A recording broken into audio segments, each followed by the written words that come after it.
Part 1. Introduction and Home Screen. Welcome to our OnCare.Health IOLIS tutorial guide.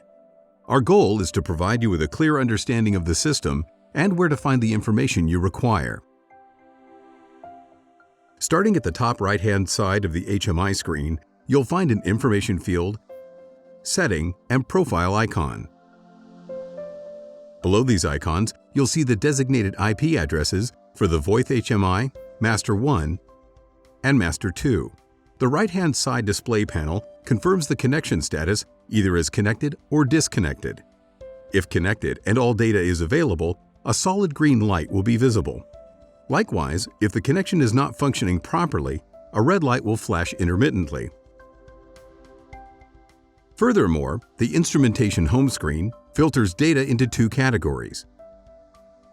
By clicking on the Basic or Advanced Category tab, different data will be displayed. When selecting the Basic tab, data regarding the temperature, pressure, and scoop tube position is shown. The Advanced tab provides an insight into aspects such as housing vibration, bearing temperature, output speed, as well as the oil level. Last but not least, the 5 tabs located at the bottom of the HMI screen are used for easy navigation through the system and include the Home, Alarm, Trend, Service, and IOLIS info screens.